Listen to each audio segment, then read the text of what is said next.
दोस्तों अब जब UPSC, EPFO, APFC new examination में लगभग 30 दिनों का समय बाकी है, तो बहुत सारे बच्चों को डाउट आ रहा है कि सर मैं फुल लेंथ मॉक्स को किस तरीके से अप्रोच करना चाहिए, इनको किस तरीके से प्लान करना चाहिए, किस ऑब्जेक्टिव के साथ हमें फुल लेंथ मॉक्स को देना चाहिए, फुल लेंथ मॉक के टाइम हमारी राइट अप्रोच क्या होनी चाहिए, right way of attempting the question क्या होनी चाहिए। तो यहाँ पे आपके जितने भी डाउट हैं फुल लेंथ मॉक के रिगार्डिंग वो इस वीडियो में रिजॉल्व होने वाले हैं, क्योंकि मैं आप लोगों को इस वीडियो में बहुत तसल्ली से बताने वाला हूं कि भाई किस तरीके से आपको एक फुल लेंथ मॉक को अटेम्प्ट करना चाहिए और आप कैसे उसका एक बेस्ट यूटिलाइजेशन कर सकते हैं। तो आप ये वीडियो एंड तक पक्का देखिएगा।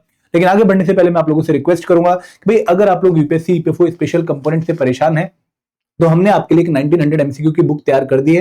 इस बुक को आप Amazon पे भी परचेज कर सकते हैं और इस बुक को आप हमारी सॉफ्ट कॉपी स्टोर से भी परचेज कर सकते हैं, store.edutech.in से। एंड दोस्तों इस पूरी बुक में आप लोगों को IRN, labour law, social security, accounts, auditing, insurance के 1900 most important questions chapter wise मिलने वाले हैं, जो कि विद डिटेल एक्सप्लेनेशन है, जिनको आप अच्छे से यूटिलाइज करके अपनी कंसेप्चुअल अंडरस्टैंडिंग भी बिल्ड कर सकते हैं। ठीक है, तो दोस्तों इसको डाउनलोड करने का लिंक आपको वीडियो के डिस्क्रिप्शन में मिल जाएगा।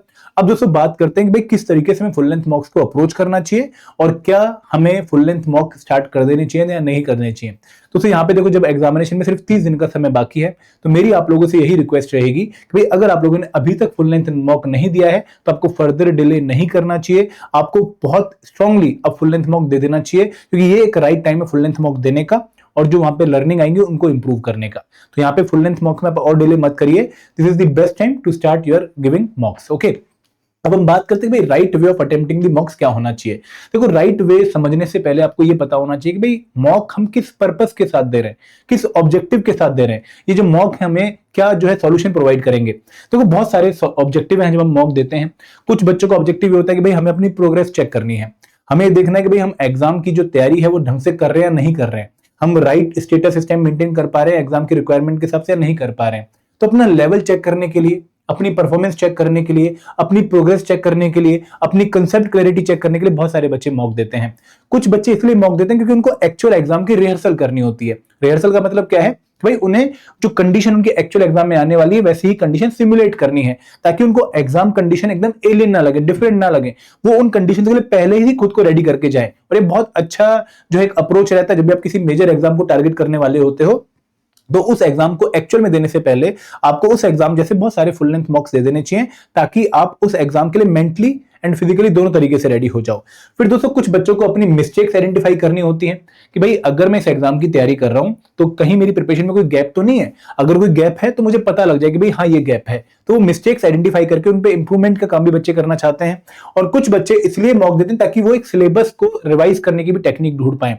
तो यहाँ पे क्या होता है कि जब आप एक्टिव जो है रिकॉलिंग के थ्रू रिवीजन करते हैं तो कहीं ना कहीं आपकी रिवीजन काफी अच्छी इफेक्टिव मानी जाती है। जो बार बार बुक्स को पढ़ते रहते हैं तो पैसिव रीडिंग कहीं ना कहीं आप लोगों को जो लगता था कि मुझे आता है, बट आप कंसेप्ट्स को अप्लाई करना नहीं सीख पाते हैं। तो बहुत सारे बच्चे रिवीजन के लिए फुल लेंथ मॉक्स को जो है यूज करते हैं और एक टारगेट रखते हैं हर फुल लेंथ मॉक के लिए कि बच्चा इस फुल लेंथ मॉक के लिए मुझे इन कंपोनेंट्स को रिवाइज करके जाना है, अगले फुल लेंथ मॉक के लिए मुझे इन कंपोनेंट्स को रिवाइज करके जाना है। तो उनकी जो रिवीजन स्ट्रेटेजी वो कहीं ना कहीं अलाइन हो जाती है with the full length mock. तो कुछ बच्चों के ऑब्जेक्टिव वे भी होते हैं। दोस्तों यहाँ पे मैं इन चारों ऑब्जेक्टिव को इसी पॉइंट से समराइज करना चाहूंगा कि जब भी आप फुल लेंथ मॉक देने जा रहे हैं तो आपका गोल जो है वो इंप्रूव करना होना चाहिए, ना कि खुद को प्रूव करना। देखो बहुत सारे बच्चे जो है इमोशनली अटैच हो जाते हैं with the full length mock. भाई यहाँ पर हम फुल लेंथ मॉक देने वाले हैं और अगर परफॉर्मेंस डाउन आ गई तो हम शायद डिमोटिवेटेड हो जाएंगे, हम अपना कॉन्फिडेंस लूज कर देंगे। तो सर यहाँ पे मॉक टेस्ट देने से आपकी सिलेक्शन या फिर आपकी जो है लाइफ की जो है पूरे डिसीजन की आपकी एक जो डायरेक्शन चेंज नहीं होने वाली। कहीं ना कहीं फुल लेंथ मॉक आपको एक इंडिकेशन दे रहा है कि भाई अभी भी स्कोप है इंप्रूवमेंट का, उस पर काम कर और एग्जाम में और रेडी होके जा।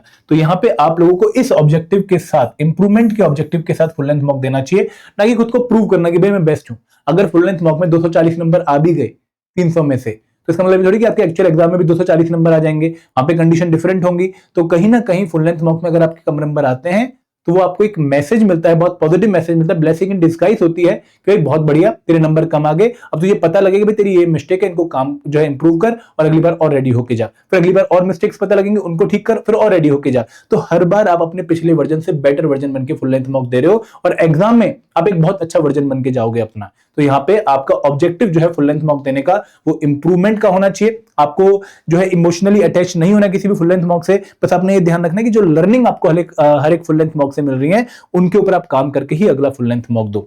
अब दोस्तों बात करते हैं कि right way of attempting the full length mock क्या होना चाहिए।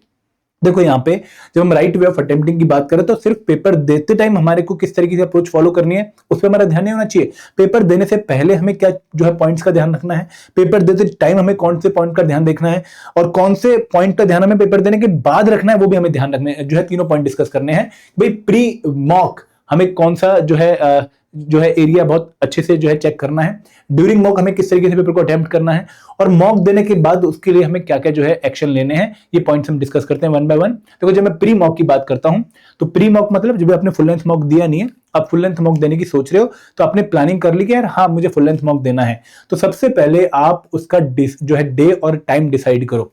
मेरे हिसाब से आप लोगों का जो टाइम एंड डेट है वो जर्नली जो है एग्जाम की जो कंडीशन है एक्चुअल उनको सिमुलेट करना चाहिए। तो फॉर एग्जांपल आपका जो पेपर है वो संडे को होने वाला है और संडे को भी आपका जो पेपर है वो 9:30 से 11:30 होने वाला है, तो जो भी मॉक आप देने की सोच रहे हो वो मेरे हिसाब से आप लोगों को इसी टाइम 9:30 से 11:30 के ड्यूरेशन में देना चाहिए। बट क्योंकि आपके पास सिर्फ 4 हफ्ते बचे हैं, आपको जो है मॉक ज्यादा देने हैं, तो आप संडे के अलावा किसी और दिन भी मॉक दीजिए, बट 9:30 से 11:30 के बीच में ही मॉक दीजिए। यही टाइम आपका फुल लेंथ मॉक देने का होना चाहिए। तो सबसे पहले तो आपको डेट एंड टाइम डिसाइड करनी है। अब ऐसा नहीं कि भाई सो के उठे सुबह 6 बजे और मॉक उठा के लगाने बैठ गए, नहीं ऐसा नहीं है। आपको बहुत क्लियरली एक टाइम डिसाइड करके उसी टाइम में फुल लेंथ मॉक देना है और आपको उसके लिए मेंटली रेडी होना है कि हाँ यार 9:30 से 11:30 फुल लेंथ मॉक देना है। तो यहाँ पे एक प्रॉपर टाइम और शेड्यूल के हिसाब से आपको फुल लेंथ मॉक देना है। और दोस्तों एनवायरमेंट क्रिएट करके देना। देखो जब आप फुल लेंथ मॉक देने बैठ रहे हैं तो मेरी आप लोगों से यही रिक्वेस्ट है कि ऐसा नहीं कि भाई टेबल पे बहुत सारी बुक्स पढ़ी हैं और उन्हीं बुक्स के ऊपर पेपर रख के पेपर सॉल्व कर रहे हो, ओएमआर शीट पे आंसर मार्क कर रहे हो। नहीं, आप लोग अपना टेबल खाली करिए, जैसे आपको एग्जाम के जो है हॉल में मिलने वाला टेबल आपका, वहां पे सिर्फ एक पानी की बोतल होगी, ठीक है, आपकी पेन और पेंसिल होंगी, पेपर होगा, ओएमआर शीट होगी। तो आपको इस टाइम पर घर पे आप फुल लेंथ मॉक दे रहे हैं तो वैसी ही कंडीशन सिमुलेट करनी चाहिए और फिर फुल लेंथ मॉक देना चाहिए। तो राइट डे एंड टाइम पे राइट एनवायरनमेंट में आप फुल लेंथ जो है मॉक देंगे एंड दोस्तों राइट माइंडसेट के साथ। ऐसा नहीं कि भाई हम फुल लेंथ मॉक सिर्फ इसलिए दे रहे हैं कि चल एक सर ने बोला था 10 मॉक दे देते हैं तो आप देना शुरू कर देते हैं। नहीं, आपका माइंडसेट बहुत क्लियर होना चाहिए कि यार हाँ ये मॉक टेस्ट मेरे लिए बहुत इंपॉर्टेंट है, इस मॉक टेस्ट को देने से पहले मुझे ये रिवाइज करना है, मुझे इस तरीके से मॉक टेस्ट को अप्रोच करना है और मुझे बहुत अच्छे से मॉक टेस्ट देना है। तो अगर आप एक अच्छे माइंड से एक सीरियसनेस के साथ मॉक टेस्ट दोगे तभी जाकर आप उससे एक यूटिलिटी ड्राइव कर पाओगे। अदरवाइज वो फुल लेंथ मॉक जो है देने के बाद अगेन रद्दी में आप फेंक दोगे, फिर अगला फुल लेंथ मॉक उठाओगे रद्दी में फेंक दोगे, उसका कोई फायदा नहीं है। तो फायदा तभी होगा जब आप एक प्रॉपर अप्रोच, एक प्रॉपर माइंडसेट के साथ जो है टेस्ट देने की जो है कोशिश कर रहे हो। क्योंकि दोस्तों जब आप एक्चुअल एग्जाम देने जाओगे ना तो उससे पहले भी आपके माइंड में बहुत सारी प्रॉब्लम्स, बहुत सारी एंजाइटी, स्ट्रेस वाली चीजें चल रही होंगी कि यार पेपर अगर नहीं निकला तो, अगर पेपर में ऐसे क्वेश्चन आ गए, पेपर में वैसे क्वेश्चन आ गए। वैसा ही एटीट्यूड, वैसा ही माइंडसेट आप लोगों को इस टाइम पर फुल लेंथ मॉक से पहले भी मेंटेन करना, ताकि आप उसके लिए रेडी हो जाओ कि ठीक है जो भी होगा देखेंगे, हम तैयारी करके आए हैं, लेट्स हैंडल द पेपर। तो यहां पे इस अप्रोच के साथ आपको पेपर देना चाहिए। एंड दोस्तों हर एक फुल लेंथ मॉक में अपने से एक राइट एक्सपेक्टेशन सेट करनी है। अगर आपके पिछले फुल लेंथ मॉक में नंबर 115 थे आउट ऑफ 300, तो इस बार आपको ये एक्सपेक्टेशन सेट करनी है कि यार मुझे कम से कम 115 प्लस मार्क्स लेकर आना है, 115 से नीचे नहीं जाना है, इससे ऊपर ही जाना है। अगर आपने अपने आप से ये एक्सपेक्टेशन सेट करी कि भाई आज मुझे अपनी एक्यूरेसी को इंप्रूव करना है, तो उस एक्सपेक्टेशन को जो है चेक करने के लिए फुल लेंथ मॉक दीजिए। हाँ भाई आज मुझे अपने नंबर ऑफ अटेम्प्ट्स बढ़ाने हैं, मुझे अपना गेस्ट वर्क चेक करना है, तो हर एक मॉक से एक एक्सपेक्टेशन चेक जो है सेट करने के बाद ही मॉक दीजिए कि भाई आज मुझे जो मैंने अकाउंटेंसी, आयरन लेबर लॉ और इंग्लिश रिवाइज कर लिया है उसको चेक करना है। तो एक एक्सपेक्टेशन क्लियर है, ऐसा नहीं कि रैंडमली मॉक दे रहे हैं। क्योंकि मैं अगेन इस पॉइंट को, प्री मॉक एनालिसिस वाले पॉइंट को इतना स्ट्रेस इसलिए कर रहा हूं कि भाई रैंडमनेस हमें अवॉइड करनी है। हमें हर एक फुल लेंथ मॉक के लिए अकाउंटेबिलिटी स्टेब्लिश करनी है कि भाई हाँ मैंने ये एक्सपेक्टेशन सेट करके ये फुल लेंथ मॉक दिया था और ये मेरी परफॉर्मेंस है, तो एक्सपेक्टेशन में मैं कितना खरा उतरा और क्या इंप्रूवमेंट का स्कोप है। तो इस तरीके से अगर आप फुल लेंथ मॉक दोगे, प्री मॉक माइंडसेट बना के रखोगे, तब जाकर आपको इंप्रूवमेंट का स्कोप बाद में दिखेगा भी। ठीक है, दूसरी बात अब बात करते हैं ड्यूरिंग मॉक की। देखो ड्यूरिंग मॉक जब आप पेपर देने बैठे, आपके सामने पेपर आ गया है, आपके पास पेन एंड पेपर है, ओएमआर शीट है, तो पहले तो जब आप पेपर सॉल्व करने वाले हो उससे पहले आप लोगों को एक बार क्विकली पेपर को गो थ्रू कर लेना चाहिए। एक जो है एक ओवरऑल लुक ले लेनी चाहिए पेपर की, भाई किस तरह का पेपर दिख रहा है, लेंथी पेपर है या फिर छोटा पेपर है या फिर पिछली बार से थोड़ा टफ पेपर लग रहा है, ट्रिकी पेपर लग रहा है। एक हल्का सा 2 मिनट का ओवरव्यू पेपर का पक्का लेना है, क्योंकि उसके हिसाब से हम अपनी अप्रोच को चेंज करना पड़ सकता है, फ्लेक्सिबिलिटी हमें जो है मेंटेन करनी पड़ सकती है। कई बार बहुत सारे बच्चे क्या करते हैं, एक प्री डिफाइंड माइंडसेट के साथ किसी पेपर को अप्रोच करते हैं और दोस्तों उसमें गलती क्या होती है कि जैसे ही वो पेपर थोड़ा डिफरेंट निकलता है बच्चे बहुत स्ट्रेस आउट हो जाते हैं। तो यहाँ पर आप लोगों को प्री डिफाइंड माइंडसेट नहीं रखना है, आपको बहुत ही क्लियर तरीके से ये मान के चलना है कि भाई पेपर जो है बहुत डिफरेंट आ सकता है और मुझे अपनी अप्रोच फ्लेक्सिबल रखनी है, क्योंकि मेरी तैयारी किसी पेपर को डील करने में मेरी हेल्प करेगी। ठीक है, तो यहाँ पे आपने क्विकली 1-2 मिनट का ओवरव्यू लेने के बाद पेपर का, उसके बाद आपने पेपर में जो है क्वेश्चन सॉल्व करने स्टार्ट करने हैं। देखो कुछ बच्चों की अपनी टेक्निक होती है, कुछ बच्चे कहते हैं कि सर हम पीछे से आगे आते हैं, कुछ बच्चे कहते हैं कि सर हम रैंडमली कहीं से भी स्टार्ट करते हैं, पहले क्वेश्चन से स्टार्ट नहीं करते हैं। देखो जो भी आपका तरीका है, आप जो भी तरीका फॉलो करो, मेरे हिसाब से 1 से 100 जो है या 1 से 120 चलना ठीक रहता है। बट अगर आप अपना राउंड कोई स्टाइल फॉलो कर रहे हो, आप कोई भी स्टाइल फॉलो करो, बट आपको 2 राउंड फॉर्मूला फॉलो करना है। मैं आपको बताऊंगा अभी 2 राउंड फॉर्मूला क्या है। दूसरी बात कि आपका ड्यूरिंग मॉक एक बहुत क्लैरिटी के साथ ये ऑब्जेक्टिव होना चाहिए कि मुझे अपनी टाइम मैनेजमेंट चेक करनी है। मैं कितना टाइम ले रहा हूं पेपर को सॉल्व करने में, क्या मैं इस पूरे पेपर में 120 क्वेश्चन को लगभग 100 मिनट के टाइम में कंप्लीट कर पाया हूं। अब देखो आप बोलेंगे कि सर पेपर तो 120 मिनट का है, तो 100 मिनट का टाइम आप क्यों कह रहे हो? देखो 20 मिनट में आप लोगों को कहीं ना कहीं OMR शीट, ठीक है, पानी पीने का टाइम या फिर वॉशरूम जाने का टाइम, जो कि मेरे हिसाब से आप लोगों को नहीं लेना चाहिए, आपको पहले ही ये फ्री होके बैठना चाहिए। और कई बार क्या होता है कि कुछ क्वेश्चन जो है काफी ट्रिकी आ जाता है, पेपर काफी ट्रिकी आ जाता है, तो आपको कुछ ऐसे क्वेश्चन भी अटेम्प्ट करने पड़ते हैं जो आप पहले छोड़ने वाले होते हैं, तो उनके लिए रखना पड़ता है। तो 100 मिनट में आपको 120 क्वेश्चन 2 राउंड में कंप्लीट करने की प्रैक्टिस होनी चाहिए। तो ये टाइम मैनेजमेंट चेक करनी है कि भाई मैं OMR शीट में कैसे आंसर लगाऊं, क्या मैं क्वेश्चन सॉल्व करते हुए आंसर लगाता चलूं, या फिर मैं 10 क्वेश्चन सॉल्व करने के बाद 10 क्वेश्चन के आंसर लगाऊं, या फिर पूरा पेपर सॉल्व करने के बाद OMR शीट में आंसर लगाऊं, क्या अप्रोच फॉलो करूं, कहां पे टाइम कम लग रहा है, कहां पे इजी फील हो रहा है। देन दोस्तों आपको अपना गेस वर्क भी चेक करना है। कैसे करना है, वी विल टॉक। एंड आपको आर्ट सीखनी है, एक अपने इमोशंस को, अपने जो है जो अपने आपके जो बहुत सारे रिएक्शंस हो गए उनको कंट्रोल करने की। कैसे मैं बताता हूं आपको अभी, ठीक है। अब दोस्तों पहले तो हम बात करते हैं सेकंड राउंड फॉर्मूला की। देखो सबसे पहले जब आप क्वेश्चन को सॉल्व करना शुरू करेंगे, तो मैं एक एग्जांपल लेता हूं कि आपने पहला क्वेश्चन पढ़ा, क्वेश्चन नंबर 1, ठीक है, which article of the Indian constitution provides for the participation of labour in the management of industry. आपको इसका 100% अंडर जो है आंसर पता है कि भाई इसका आंसर श्योर शॉर्ट यही है। तो आपने इस क्वेश्चन का आंसर जो बी था वो मार्क कर दिया। तो यहां पे आप उन्हीं क्वेश्चन को अटेम्प्ट करेंगे जहां पे आप बिल्कुल श्योर शॉर्ट है भाई इसका आंसर तो 100% मुझसे लिखवा के ले लो कि इसका आंसर तो ए है, इसका आंसर तो बी है, इसका आंसर तो सी है। तो ऐसे क्वेश्चन को आपने पहले राउंड में अटेम्प्ट करना है। एंड दोस्तों यहां पे आपने किसी भी क्वेश्चन पे 60 सेकंड से ज्यादा का टाइम नहीं लेना है। मैक्सिमम टाइम जो आप यहाँ पे डिवोट कर सकते हो वो है 60 सेकंड। उसके ऊपर अगर आपको किसी क्वेश्चन में टाइम लग रहा है तो वो क्वेश्चन आपने सेकंड राउंड के लिए मार्क कर लेना है। आपने पहला क्वेश्चन जो है सॉल्व किया, आपने बी आंसर लगा दिया, आपको 30 सेकंड लगे, ठीक है, बहुत बढ़िया। आप क्वेश्चन 2 पे गए, यहां पे आपको लग रहा है कि यार क्वांट का क्वेश्चन है, जहां पर आपको बोला गया कि भाई ये स्टेटमेंट 1 है, ये स्टेटमेंट 2 है, और ऑप्शन में दिया गया कि भाई statement 1 is enough to solve the question, statement 2 is enough to solve the question. आपको लग रहा है भाई इस क्वेश्चन में टाइम लगने वाला है, इसमें मुझे कम से कम जो है ग्रेटर देन 60 सेकंड लग जाएंगे, तो आपने इसको स्टार मार्क कर लिया कि इसको मैं सेकंड राउंड में देखूंगा। पहला क्वेश्चन आपको 100% आता था, आपने उसका आंसर लगा दिया। सेकंड क्वेश्चन जो है आपको लग रहा था कि आता है बट टाइम ज्यादा लग जाएगा, आपने सेकंड राउंड के लिए उसको सिलेक्ट कर लिया। अब दोस्तों यहां पे क्वेश्चन नंबर 3 पे आप पहुंचे। क्वेश्चन नंबर 3 पे क्या था कि आपको एक जो है कंसेप्चुअल क्वेश्चन पूछा था, option A B C D 4 आपके पास थे, आपने डी और बी एलिमिनेट कर दिए पहली बार में ही, लेकिन ए और सी में आपको डाउट हो गया कि भाई अब इनमें से क्या आंसर है। तो यहां पे अगेन आप लोगों ने इस क्वेश्चन को स्टार मार्क कर देना, क्योंकि यहां पर अभी आपने दिल या दिमाग नहीं लगाना है, आपने इसको सेकंड राउंड में चेक करना है। तो पहले राउंड में हम सिर्फ उन क्वेश्चन को अटेम्प्ट करेंगे जो कि इजी हैं, जो कि शॉर्ट हमें आते हैं, और यहां पे हम जल्दी उन क्वेश्चन को सॉल्व कर सकते हैं। ये बात बहुत ध्यान रखिएगा कि पहले राउंड में हमें शॉर्ट और क्विकली क्वेश्चन को सॉल्व करना, ताकि हमारे पास टाइम बचे और हम जो है आगे वाले राउंड पे जो है फोकस कर पाए। तो यहाँ पे एक बात और ध्यान रखिएगा, जब हम किसी क्वेश्चन को क्विकली सॉल्व कर रहे होते हैं तो वहां पर हम कई बार क्वेश्चन पूरा रीड नहीं करते हैं, हम छोटे छोटे एरर करना शुरू कर देते हैं। तो यहाँ पे जल्दी करना जरूर है, लेकिन हाई एक्यूरेसी के साथ। यहाँ पे एक्यूरेसी कंप्रोमाइज नहीं करनी है। अब देखो मैं बहुत बार एक एग्जांपल देता हूं कि कई बार क्वेश्चन पूछा कि भाई which of the following is the primary objective of NITI Aayog. आपको 4 ऑप्शन दे दिए। अब आपने जब पहला ऑप्शन पढ़ा आपको लगा कि हाँ ये तो आंसर है, आपने मार्क कर दिया, लेकिन उसमें पूछा था प्राइमरी मेन ऑब्जेक्टिव, और वो था ऑप्शन सी। तो यहाँ पे जल्दी के चक्कर में आपने उस क्वेश्चन का आंसर गलत मार्क कर दिया, क्योंकि आपको 60 सेकंड की जो है टाइमलाइन आपके ऊपर लटक रही थी। तो यहाँ पे आपने वो गलती नहीं करनी है। 60 सेकंड बहुत होते दोस्तों, तो ट्रस्ट मी, अगर एक सिंपल क्वेश्चन आप लोगों के साथ सामने है या फिर शॉर्ट क्वेश्चन आपको आता है वो आपके सामने है, तो आप 30-40 सेकंड भी अगर लगाएंगे उस क्वेश्चन में, पूरा अच्छे से उसको पढ़ेंगे, तो भी आप राइट आंसर मार्क कर सकते हो। तो यहाँ पे 10 सेकंड 20 सेकंड को बचाने के चक्कर में आंसर गलत मत मार्क कर दीजिएगा, ठीक है। तो यहाँ पे बात आप ध्यान रखिएगा। तो इस तरीके से पहले राउंड में हमारे सिर्फ वही क्वेश्चन सॉल्व होने चाहिए जहां पर हम 100% श्योर थे और जहां पर हमने कम टाइम लेके क्वेश्चन को सॉल्व कर दिया। अब हम आएंगे सेकंड राउंड पे। यहां पे हमारे पास किस तरह के क्वेश्चन होंगे, जहां पे टाइम ज्यादा लगने वाला है, लेकिन हमें पता है कि हम आंसर तक पहुंच जाएंगे, तो पहले हम उन्हीं क्वेश्चन को सॉल्व करेंगे जहां पर टाइम ज्यादा लगेगा लेकिन आंसर तक हम पहुंच जाएंगे, हम उनके आंसर मार्क करेंगे। और दोस्तों जहां पे हमने 2 ऑप्शन एलिमिनेट कर दिए, हम उनको भी पक्का मार्क करेंगे। देखो मैं आपको ये बहुत क्लियरली बोलना चाहूंगा कि जहां पर आपने 2 ऑप्शन एलिमिनेट कर दिए हैं और आप 2 में डाउटफुल हैं, उन क्वेश्चन को आपने छोड़ना नहीं है, उन क्वेश्चन का आंसर आपने पक्का लगा के आना है, पक्का।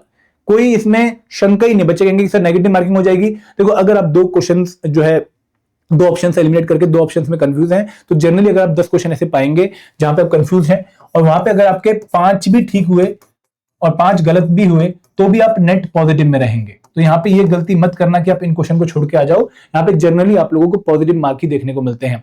हाँ, अब कुछ क्वेश्चन ऐसे भी होते हैं जहां पर आप लोगों को जो है एक ऑप्शन एलिमिनेट करना जो है आता था, लेकिन 3 ऑप्शन में आप कंफ्यूज हो गए, एबीसी में आप कंफ्यूज हो गए। तो अगेन यहां पर आपने कॉस्ट बेनिफिट रेशियो लगाना है। कॉस्ट बेनिफिट का मतलब क्या है कि यार हाँ, ऐसे ना 8 क्वेश्चन है जहां पर मैं एक ऑप्शन तो पक्का एलिमिनेट कर पा रहा हूं लेकिन बाकी 3 में कंफ्यूज हूं, तो आपने इनको इस तरीके से जो है अटेम्प्ट करना कि हाँ मैं एक अटेम्प्ट जो है 4 अटेम्प्ट करता हूं, अगर एक करेक्ट भी हो गया 3 इनकरेक्ट भी हो गए तो भी मैं नेट पॉजिटिव में आ जाऊंगा, मतलब 0 पे आ जाऊंगा। तो आपने इन क्वेश्चन को भी अटेम्प्ट करना है, लेकिन कब अटेम्प्ट करना है? जब आपको लगता है कि यार मेरी नैया डूब रही है, ठीक है, मेरे जो मैं नंबर ऑफ अटेम्प्ट डिसाइड करके आया था और पेपर के हिसाब से जो मुझे नंबर ऑफ अटेम्प्ट लग रहे हैं कि भाई पेपर मॉडरेट है, मुझे 100 अटेम्प्ट करने चाहिए और मेरे 100 अटेम्प्ट नहीं हो पा रहे, उस केस में आपने ऐसे क्वेश्चंस को अटेम्प्ट करना है, बट इस पूरी लॉजिक के साथ कि भाई कॉस्ट बेनिफिट क्या रहेगा कि 4 क्वेश्चन है, चल अटेम्प्ट करता हूं, एक भी ठीक हो गया 0 पे आ जाऊंगा, नेगेटिव नहीं मिलेगा। तो दोस्तों यहाँ पे ये भी आपको फुल लेंथ मॉक देते टाइम प्रैक्टिस करनी है। आपके लिए फुल लेंथ मॉक एक एक्चुअल एग्जाम ही है, आपको उसको उसी तरीके से हैंडल करना है, ठीक है दोस्तों। इसका दोस्तों एक और बात याद रखिए, कई बार हमें थर्ड अटेम्प्ट पे भी जाना पड़ सकता है एक्सेप्शनल सिचुएशन में। अभी एक्सेप्शनल सिचुएशन क्या है कि भाई पेपर बहुत ही टफ आ गया, ठीक है, आप लोगों ने सोचा हुआ था कि मैं जो है बहुत अच्छा जो है फर्स्ट राउंड सेकंड राउंड निकालूंगा और उसी में मेरा काम चल जाएगा, लेकिन फर्स्ट राउंड सेकंड राउंड का जब हमने total number of attempts count किए तो आपके अटेम्प्ट से सिर्फ 70, ठीक है, और पेपर आपको लग रहा है कि यार टफ जरूर है लेकिन 70 क्वेश्चन में मेरी सिलेक्शन नहीं होने वाली क्योंकि यहाँ पे 50 क्वेश्चन में छोड़ रहा हूं, तो वहां पर आपको थर्ड राउंड पे जाना पड़ेगा, आपको थोड़ा सा जो है तुक्का मारना पड़ेगा या फिर इमोशनल गैस लगाना पड़ेगा, बट वो तरीका एक एक्सेप्शन सिचुएशन में आपको जो है हैंडल करना ही पड़ेगा थर्ड अटेम्प्ट का। तो इस तरीके से सेकंड राउंड और फर्स्ट राउंड के थ्रू हमारे क्वेश्चन अटेम्प्ट होने चाहिए। अब बच्चों का जो है कुछ बच्चों का सवाल होता है कि सर फर्स्ट राउंड में कितने क्वेश्चन अटेम्प्ट करें, सेकंड राउंड में कितने क्वेश्चन अटेम्प्ट करें। ये डिपेंड करता है आपके प्रिपरेशन लेवल पे, ये डिपेंड करता है पेपर की डिफिकल्टी लेवल पे, और ये डिपेंड करता है कि पेपर में किस तरह के क्वेश्चन पूछे गए हैं। कुछ पेपर इजी होते हैं लेकिन लेंथी होते हैं, तो वहां पर आपके फर्स्ट राउंड में क्वेश्चन कम होंगे, सेकंड राउंड में ज्यादा होंगे। कुछ पेपर इजी होते हैं, ठीक है, और जो है छोटे भी क्वेश्चन होते हैं, तो वहां पर आपके इस राउंड में ज्यादा क्वेश्चन होंगे। कई बार बच्चा बहुत अच्छी प्रिपरेशन करके आ रखा होता है तो उसके फर्स्ट राउंड में क्वेश्चन नंबर ज्यादा हो जाएंगे। तो यहाँ पे डिपेंड करेगा मल्टीपल फैक्टर पे, बट आई होप आप मेरा पॉइंट समझ गए होंगे, ठीक है। एंड दोस्तों यहाँ पे एक और बात देखो, मैं बहुत बहुत ज्यादा इस पॉइंट से रिलेट करता हूं क्योंकि मैंने कई बार किसी क्वेश्चन से दिल लगा के उसको सॉल्व करने की कोशिश करी है, बट वहां पर आप हमेशा मुंह खाते हैं। क्यों मुंह खाते हैं? एक क्वेश्चन है फॉर एग्जाम्पल, ठीक है, क्वांट का क्वेश्चन है, आप बहुत अच्छे से उस टॉपिक को प्रिपेयर करके आ रखे, आप उस क्वेश्चन को सॉल्व करने बैठे, तो पहली बार जब आप सॉल्व करने बैठे तो आपने उसके ऊपर 30 सेकंड लिए, लेकिन आपको लग गया कि यार 30 सेकंड में सॉल्व होने वाला क्वेश्चन नहीं है, ठीक है। एक क्वेश्चन था क्वेश्चन नंबर 44 फॉर एग्जांपल, आपने 30 सेकंड ले लिया लेकिन आपको लगा कि यार अभी 60 सेकंड में नहीं हो पाएगा, तो आपने इसके ऊपर स्टार मार्क कर दिया, ठीक है, आपने इसको सेकंड राउंड के लिए सेट कर दिया। अब सेकंड राउंड में आप इसके पास आए क्वेश्चन नंबर 44 के पास, ठीक है, तो यहां पर आपने देखा कि इस क्वेश्चन को अब आपने सॉल्व करना शुरू किया, तो यहां पर आपके 2 मिनट ऑलरेडी लग गए और अभी भी आप सॉल्यूशन पे नहीं पहुंच पाए हो। तो ऐसे क्वेश्चन पे फिर आप ये मत सोचना कि यार अब तो मैं इस पे इतना टाइम लगा चुका हूं तो इसको सॉल्व करता ही करता हूं, अब तो 2.5 मिनट लगा चुका हूं और टाइम लगा के इसको सॉल्व करता ही करता हूं, ऐसा मत सोचना। अगर आपको लग रहा है कि भाई बहुत ज्यादा टाइम जा रहा है किसी क्वेश्चन पे, तो उसको छोड़ दो, क्योंकि उस टाइम को आप यूटिलाइज कर सकते हो किसी और क्वेश्चन को सॉल्व करने में। तो don't lose a forest while chasing one tree, ये बहुत इंपॉर्टेंट मैसेज है, बहुत सारे टॉपर से मैंने सुना है और हमने खुद भी इसको जो है बच्चों को मिस्टेक करते हुए देखा है, तो आपने गलती नहीं करनी है। फर्स्ट राउंड 1 से 120 क्वेश्चन गए, ठीक है, आपने देखा कि भाई 40 क्वेश्चन फर्स्ट राउंड में हो गए, बहुत बढ़िया। सेकंड राउंड 1 से फिर 120 पे दोबारा गए, ठीक है, यहाँ पे आपके 30-40 क्वेश्चन हो गए, बहुत बढ़िया। फिर थर्ड अटेम्प्ट पे जाइए, अगर यहाँ पे क्वेश्चन का नंबर 60 है, यहाँ पे क्वेश्चन नंबर 40 है, फिर एक बार इनको रिव्यू करके आगे बढ़िए। तो इस तरीके से आपको जो है प्रोसीड करना चाहिए, बट यहाँ पर थर्ड अटेम्प्ट जरूरी पड़ सकता है अगर पेपर बहुत टफ आया है, ठीक है। अब दोस्तों टाइम मैनेजमेंट, देखो यहाँ पे मैं हमेशा बच्चों से रिक्वेस्ट करता हूँ कि आपके लिए फुल लेंथ मॉक 2 घंटे का नहीं है, आप उसको 30 मिनट के ड्यूरेशन में जो है डिवाइड करिए, क्योंकि तभी आप टाइम मैनेजमेंट बेटर कर पाएंगे। कैसे कि सर अच्छा पहले मैंने डिसाइड किया था कि मैं 100 मिनट में 120 क्वेश्चन अटेम्प्ट करने की कोशिश करूंगा, मेरा ये स्पीड होना चाहिए। बट मैंने देखा कि भाई पहले 30 मिनट में सिर्फ 25 क्वेश्चन सॉल्व कर पाया हूं। तो यहाँ पे आपको एक जो है वार्निंग साइन दिख गया कि भाई तू स्लो चल रहा है, तो आपने अपनी स्पीड हल्की सी बढ़ाई। तो यहाँ पे अगर आप 30 मिनट में खुद को रिव्यू कर रहे हैं तो कहीं ना कहीं आप आगे के 30 मिनट को बेटर प्लान कर पाएंगे।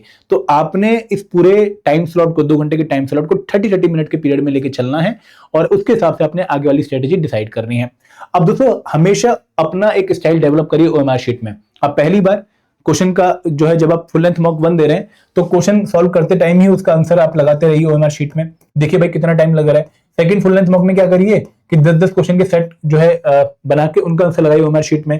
तीसरे फुल लेंथ मॉक में क्या करिए भाई एक बार एंड में सारे आंसर लगाइए, देखिए कि भाई आपको कौन सा स्टाइल बेस्ट सूट करता है और उस स्टाइल को भी फॉलो करिए। तो यहाँ पे मैं बस आप लोगों को ये सजेशन देना चाहूंगा कि मेरे हिसाब से ये वाला थर्ड वाला स्टाइल सही नहीं रहता कि आप सारे क्वेश्चन सॉल्व करके फिर बाद में ओएमआर शीट पे लगाओ, क्योंकि गलती से अगर एक ऑप्शन भी गलत मैच हुआ तो आपका सारा आगे गलत मैच हो जाता है। तो वो ऑप्शन अवॉइड करिएगा, आप इन दो में से किसी एक को चूज कर सकते हैं। दोस्तों राउंड 1 में एक्यूरेसी पे फोकस करिए स्पीड के साथ। मैं आपको बता रहा हूं कि स्पीड होनी चाहिए, 60 सेकंड से ज्यादा टाइम नहीं लेना किसी भी क्वेश्चन पे, लेकिन एक्यूरेसी बहुत इंपॉर्टेंट है। और राउंड 2 में लगभग 60 से 90 सेकंड का टाइम आप ले सकते हैं, ठीक है। इसके बाद अगर आप अपना गैस वर्क टेस्ट करना चाहते हैं तो पहले 3 मॉक में अपना गैस वर्क चेक कर लीजिए। देखो मेरा गैस वर्क बहुत खराब था, मुझे पता है कि अगर मैं किसी क्वेश्चन का तुक्का मारूंगा तो 99% चांस है कि वो गलती होगा, तो मैंने तुक्का मारना बंद कर दिया। अब निशान सर थे, बहुत अच्छा आईक्यू था, ठीक है, बहुत लॉजिक से तुक्का मारते थे और उनका तुक्का सही होता। तो यहाँ पे आपने चेक करना है कि भाई आपका तुक्का कैसा है, आपका गैस वर्क कैसा है। तो यहाँ पे अगर आप लॉजिकली गैस जो है मार रहे हैं तो आपको जो है फिर पेपर में भी गैस लगाने चाहिए। और आपने एक बार 3 फुल लेंथ मॉक में अपना positive to negative ratio check कर लेना कि भाई मैंने 10 तुक्के मारे थे तो मेरा स्कोर नेट पॉजिटिव आ रहा है, नेट नेगेटिव आ रहा है, ये आपने एक बार चेक करना है। अगर नेट पॉजिटिव आपका हर बार स्कोर आ रहा है तो आपको तुक्के एग्जाम में भी मारने चाहिए। एंड दोस्तों यहाँ पे देखो ये एक बहुत इंपॉर्टेंट पॉइंट है कि जब आप पेपर देने के बाद उसकी एनालिसिस कर रहे हो तो आपने ये पक्का देखना है कि जब मैं तुक्का मार रहा था तो क्या मेरा वे ऑफ थिंकिंग सही था। क्योंकि अगर आपका वे ऑफ थिंकिंग सही है हर क्वेश्चन में तो दोस्तों फिर आप एक सही आईक्यू वाले हो और आप सही तरीके से क्वेश्चन को अप्रोच करो, फिर आपको पेपर में भी वो तरीका फॉलो करना चाहिए, तुक्का मारना चाहिए थोड़ा बहुत, क्योंकि आपकी थिंकिंग राइट वे में जा रही है, ठीक है। अब दोस्तों आर्ट ऑफ कंट्रोलिंग इमोशन क्या है, देखो ये पेपर आपके हिसाब से नहीं चलने वाला है, फिर मेरे हिसाब से नहीं चलने वाला, क्योंकि यहाँ पे यूपीएससी एक तरीका फॉलो करता है और वो तरीका कई बार वेरी करता है। तो आपके हिसाब से चीजें जो है नहीं चल सकती, अनएक्सपेक्टेड हो सकती हैं। तो कई बार हम ना एक स्ट्रेस्ड फीलिंग फील कर लेते हैं यार ये क्या करें, आप पेपर तो बहुत डिफरेंट आ गया। तो वहां पे अगेन आपको रिलैक्स रहना है, अगर आपके लिए पेपर डिफरेंट है तो पूरी जनता के लिए पेपर डिफरेंट है। तो यहाँ पर आप लोगों ने पैनिक नहीं करना है, काम रहना है और तरीके से चीजों को हैंडल करना है। दोस्तों कई बार आपका जो है फेफड़ा कह रहा होगा कि यार और क्वेश्चन अटेम्प्ट कर, पेपर इजी लग रहा है, शायद बहुत लोग 120 क्वेश्चन अटेम्प्ट करेंगे, 115 क्वेश्चन अटेम्प्ट करेंगे, तो पीछे रह रहा है 100 क्वेश्चन के अटेम्प्ट में। दोस्तों कोई बात नहीं, आपने खुद को कंट्रोल करना है कि यार नहीं, अगर मैं 15 क्वेश्चन एक्स्ट्रा कर दूंगा तो मेरे अगर नेगेटिव मार्किंग बढ़ गई तो मेरी कट ऑफ शायद 1 नंबर से जो मिस हो जाए। तो वहां पे कंट्रोल, अगेन कंट्रोल कैसे होगा, जब आप सारे फुल लेंथ मॉक प्रैक्टिस करके जाओगे, ठीक है। हर फुल लेंथ मॉक में अपने आप को कंट्रोल करने की भी प्रैक्टिस करो। दोस्तों इमोशनल गैसिंग से अवॉइड जो है बहुत जो है आपने बचना है। इमोशनल गैसिंग नहीं, आपके फेफड़ों की अगर आवाज आ रही है कि इसका आंसर डी है, आपको कुछ नहीं पता क्वेश्चन के बारे में, नहीं लगाना है आंसर, चाहे जो मर्जी हो जाए। और अगेन ये कंट्रोलिंग की पावर आपको अभी सीखनी पड़ेगी जब आप फुल लेंथ मॉक दे रहे हैं। दोस्तों कई बार क्या होता है कि हमने ना किसी क्वेश्चन का आंसर ए लगाना था, जल्दीबाजी में बी लगा दिया। अब अगला क्वेश्चन सॉल्व करते हैं हमें टेंशन हो रही है कि हमने पिछले क्वेश्चन में क्या ब्लंडर कर दिया, 2.5 नंबर फ्री के गए। दोस्तों बहुत बार होगा ऐसा, लेकिन आपने बस याद रखना कि अगर गलती हो गई है तो चलो हो जाए, उसको जो है मिट्टी पाओ, अगले क्वेश्चन पे फ्रेश स्टार्ट करो। क्योंकि अगर आप वही हैंगओवर आगे वाले क्वेश्चन पे भी जो है कैरी फॉरवर्ड करोगे तो आप आगे वाले क्वेश्चन में भी गलती के चांसेस बढ़ा दोगे। तो आपने पोस्ट क्वेश्चन ओवरथिंकिंग नहीं करनी है, आपने बस याद रखना कि अगर मिस्टेक हो गई है तो चल आगे बढ़ते हैं, कोई बात ही नहीं, आगे वाली मिस्टेक, अब ये वाली मिस्टेक आगे रिपीट नहीं करनी है, ठीक है। तो सब पोस्ट मॉक की बात करते हैं। पोस्ट मॉक में सबसे पहले तो आपको अपनी ओवरऑल परफॉर्मेंस को एनालाइज करना पड़ेगा, फिर आपको क्वेश्चन वाइज एनालिसिस करनी पड़ेगी, आपको मॉक से लर्निंग लेनी पड़ेगी और आपको नेक्स्ट मॉक प्लान करना पड़ेगा। कैसे, हम देखते हैं।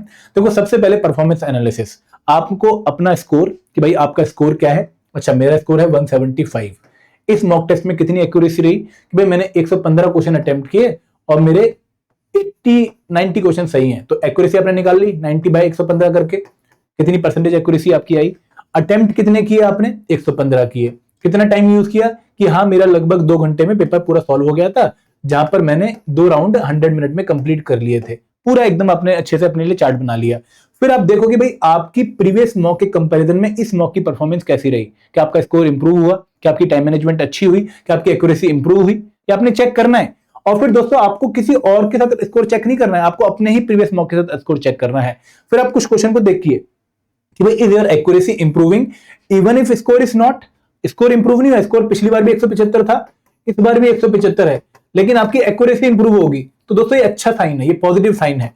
दूसरा क्या कि भाई are your attempts increasing but accuracy dropping, ये नेगेटिव साइन है कि यार मेरे अटेम्प्ट तो मैंने इंक्रीज कर दिए बट एक्यूरेसी और कम हो गई, तो ये आपको अवॉइड करनी situation. Is time distribution uneven, तो यहां पे आप लोगों ने देखना है कि भाई क्यों आपकी टाइम डिस्ट्रीब्यूशन सही नहीं थी। तो ये आपको हर एक मॉक की छोटी सी एनालिसिस करनी है, बट ये मेन एनालिसिस है कि जहां पर आपको हर एक क्वेश्चन को एनालाइज करना है कि भाई आप जो है हर क्वेश्चन को 5 कैटेगरी में डाल सकते हैं। पहली कैटेगरी कि भाई जहां पर आप 100% श्योर थे कि भाई इसका आंसर यही है और वहां पे आपका आंसर भी करेक्ट है, तो ऐसे क्वेश्चंस में आप लोग जो है काफी स्ट्रांग है, और ऐसे क्वेश्चंस को आपने जो है स्ट्रांग जोन को आपने स्ट्रांग ही रखना है ताकि आप इस पे और अच्छा आगे भी स्कोर कर पाए। तो ये क्वेश्चंस वो हैं जहां पे आपने पूरी जो है क्लैरिटी के साथ विद इन टाइम क्वेश्चन को करेक्टली सॉल्व किया। फॉर एग्जांपल आपसे क्वेश्चन पूछा था फंडामेंटल राइट्स में कौन सा आर्टिकल किस चीज से रिलेट करता है, आपने उसका आंसर कॉन्फिडेंटली मार्क कर दिया। तो ऐसे चीजों पे आपने क्या ध्यान रखना है कि भाई यहां पर आप एक क्विक रिवीजन आप हर बार लें, क्योंकि यहां पे आपने ओवर कॉन्फिडेंस नहीं होना है और ना ही यहां पर आपने ओवर प्रैक्टिस करनी, जो आता है उस पर ओवर प्रैक्टिस नहीं करनी, बट इतना जरूर देखना है कि भाई इंपॉर्टेंट टॉपिक्स इंपॉर्टेंट पॉइंट्स उस पर्टिकुलर टॉपिक के हमें पता हो। सेकंड क्वेश्चन क्या है कि करेक्ट हो गया लेकिन मैंने तुक्का मारा था, मैं कॉन्फिडेंट नहीं था, मतलब मैंने एलिमिनेशन करके लक के बेसिस पे या किसी और तरीके से मैंने इस क्वेश्चन का आंसर लगा दिया। तो इस पर्टिकुलर क्वेश्चन पे आप लोगों को तुरंत उस कंसेप्ट को दोबारा रिवाइज करना चाहिए, क्योंकि अगर मान लो ये क्वेश्चन इस बार आया जो है इस फॉर्म में आ गया बट टॉपिक से किसी और फॉर्म में क्वेश्चन अगली बार आ सकता है, तो यहां पे आपने 2-3 क्वेश्चन सिमिलर सॉल्व करने हैं ताकि आपको और बेटर आइडिया लग जाए कि भाई इस क्वेश्चन को कैसे अप्रोच करना था, टॉपिक की पूरी क्लैरिटी हो जाए और फिर आप आगे डील कर पाओ उसको। फॉर एग्जाम्पल आपसे रेपो रेट पे क्वेश्चन पूछा, आपको इस टाइम नहीं आता था लेकिन तुक्का मार के आपका आंसर सही हो गया, तो आपने इस क्वेश्चन को जो है दोबारा से जो है कंसेप्ट को पढ़ना है और ऐसे 2-3 सिमिलर क्वेश्चन सॉल्व करने हैं। तीसरा कि भाई आपने जो आपको आता था लेकिन फिर भी आपने आंसर गलत कर दिया, तो यहां पर आपको कंसेप्चुअल गैप है, यहां पर आपका अंडरस्टैंडिंग गैप है, क्योंकि आपको लग रहा था कि भाई इसका आंसर 100% ये है लेकिन फिर भी आपने गलत कर दिया। तो ऐसे टॉपिक को तो आपने बहुत स्ट्रांगली रिवाइज करना है, क्योंकि यहां पर आप लोगों को जो है कोई गलती का स्कोप नहीं रखना था। फिर कि भाई सिली मिस्टेक की वजह से गलत हो गया, तो यहां पे अगेन आपको जो है बहुत क्लियरली उस क्वेश्चन को दोबारा अप्रोच करना है कि भाई मैं कैसे इस क्वेश्चन को जो है जल्दी सॉल्व कर सकता हूं। आपने इसकी एक्सप्लेनेशन देखनी है और ये देखना है कि भाई क्या कोई ऐसा ट्रिक था, क्या कोई ऐसा शॉर्टकट था जो मैंने मिस कर दिया। एक ऐसा कि भाई अनअटेम्प्टेड, जो आपने अटेम्प्ट किए तो क्यों आपने अटेम्प्ट किया, कि आपकी टाइम मैनेजमेंट की वजह से अनअटेम्प्ट हुआ या फिर आपको आता ही नहीं था, तो वो अपने रीजन पे जो है एक्शन लेना है। इस तरीके से आपके हर एक क्वेश्चन की एनालिसिस होनी चाहिए और आप फिर उसके ऊपर इंप्रूवमेंट एरियाज को नोट कर पाएंगे। लर्निंग से क्या रहेंगी, क्या मेरे वीक कंपोनेंट कौन से थे, वीक टॉपिक्स कौन से थे, क्या मैं टाइम ईटर क्वेश्चन को आइडेंटिफाई कर पाया, ऐसे क्वेश्चन जहां पर मैंने जरूरत से ज्यादा टाइम ले लिया, क्या मैंने अपने टाइम मैनेजमेंट को चेक किया, क्या मैंने अपने गेस्ट वर्क को चेक किया।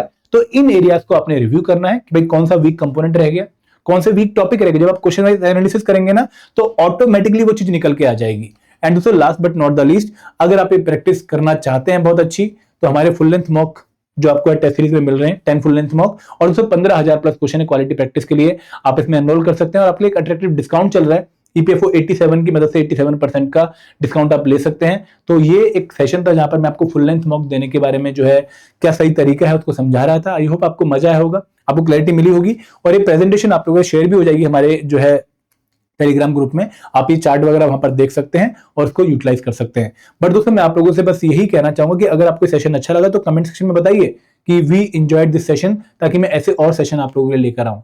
तो this is all from my side, thank you very much, जय हिंद जय भारत।